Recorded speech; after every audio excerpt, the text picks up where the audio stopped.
Hello students, this is part 3 of the poem Television by Roald Dahl for Standard 9. Students, in our previous videos we studied that how the parents let their children watch TV uninterrupted. Since then their children do not annoy or disturb them anymore. According to the poet speaker, watching television makes the children dull as they are only wasting their time in front of the idiotic box, that is the television set, instead of reading books or playing outside, which can provide them the actual benefit. Poet says that watching excess of television makes children dull and dumb. So everywhere throughout the poem, the poet has answering these questions, that what television, what this idiotic box is making, how this idiotic box is harming our children. Students, today we will begin from this line. All right, you will cry. All right, you will say. Students, underline who are the speakers. The parents are the speakers of this line. But if we take the set away, what shall we do to entertain our darling children? Please explain. So up to here, please explain. The parents are the speakers and they are addressing, they are asking, they are questioning the poet that if they take away the idiotic box, the television set from their children, then what substitute should be given to them to keep their children entertained and occupied? So parents are asking for a substitute, that what should be given to keep their children entertained and occupied. We will answer this by asking you, what used the darling ones to do? How used they keep themselves contented before this monster was invented? Students, please underline here the darling ones. Here darling ones refer to the children of that generation when television was not invented. I repeat, here the darling ones refer to the children of that generation when the monster television or the idiotic box, the television, was not invented. So in this context, the poet reminds the parents of how they used to entertain themselves or the children before the invention of the monster. Those children, how they entertained themselves back in the day when they were children themselves, and told them that they did so by reading books. See the answer. We'll say it very loud and slow. They used to read. They read and read and read and then proceed to read some more. Great Scott, Gajox. One half their lives was reading books. So now students, just look up to this line, that the poet reminded the parents that before the invention of this idiotic box or the monster, here you will get the word monster. Monster refer to the television set. Before the invention of this monster television set, how the children of those days when this box was not invented, how they entertained or preoccupied themselves. Contented means occupied themselves. They occupied themselves or they entertained themselves by the means of reading books, and only by reading books. Now here you will see that in between some words are printed in capital letters. Now why the poet has done so?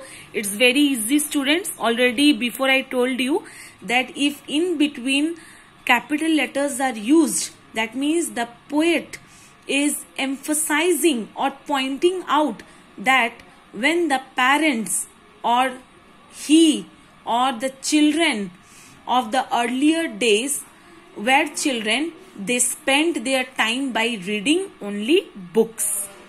Now see this line. The nursery shelves held books cluttered up the nursery floor, and in the bedroom by the bed, more books were waiting to be read. Such wondrous, fine, fantastic tales of dragons, gypsies, queens and wells, and treasure isles. Isles means island, and distant shores. Now here, students, the poet has tried or used the visual imagery.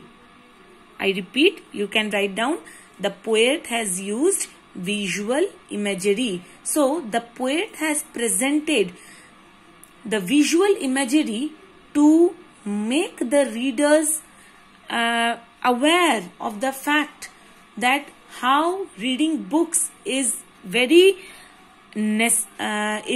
important or necessary for children.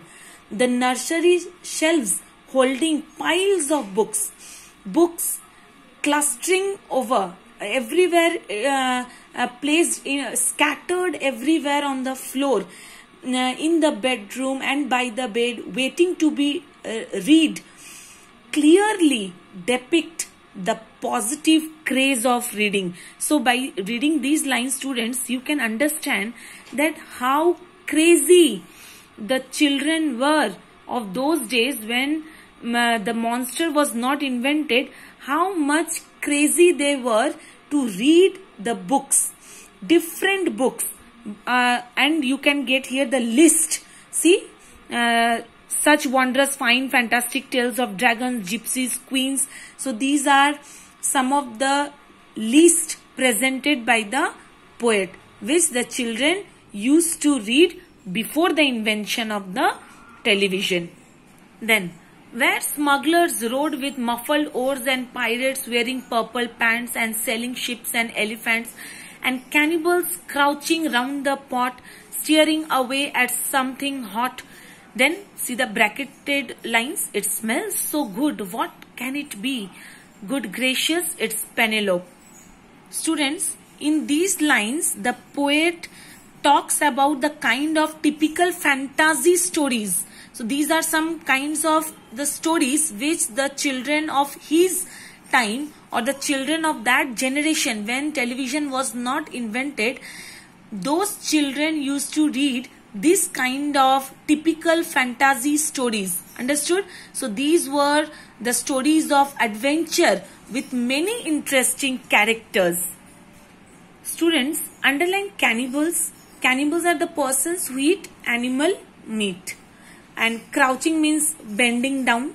So, what actually the poet is trying to say in these lines is not confirmed, because Penelope is a character of a very popular book of in Homer's Odyssey. But we don't know, because it is a mythological character. So from these lines, and cannibals crouching round the pot, staring away at something hot. It smells so good. What it can be? Good gracious, it's Penelope. So we can say that cannibals were crouching round the pot. Therefore, when the pot is smelled from afar, it smells very good. But then, to their utter surprise, they find Penelope there.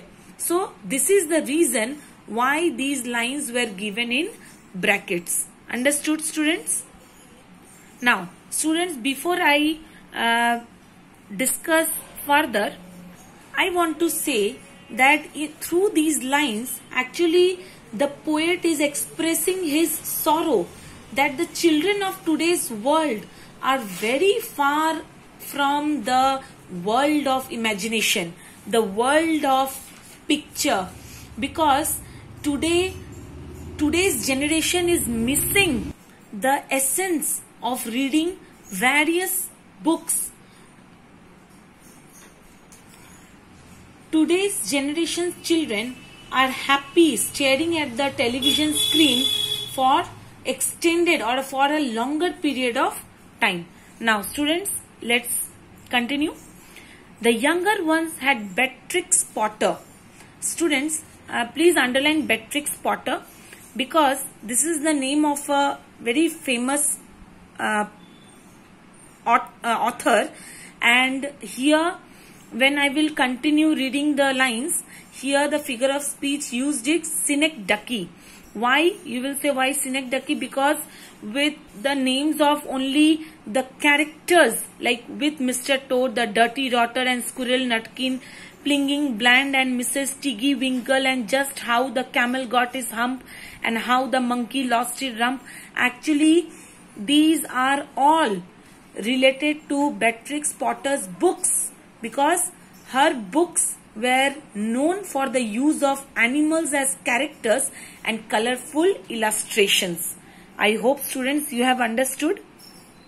Oh books, what books they used to know. Here they refer to the children of that generation who used to read the books before the invention of television.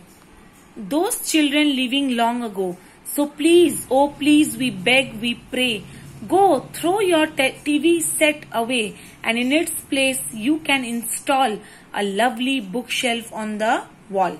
Students, listen. This is the sincere appeal of the poet to the parents to throw away the television set and replace them with bookshelves. Install means place or fix.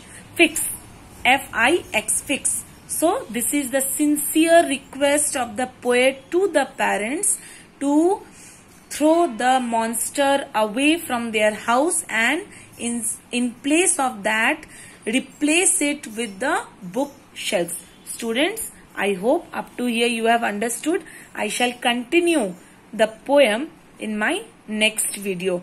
Please go through the poem properly with the word meanings and explanations whatever I have given you.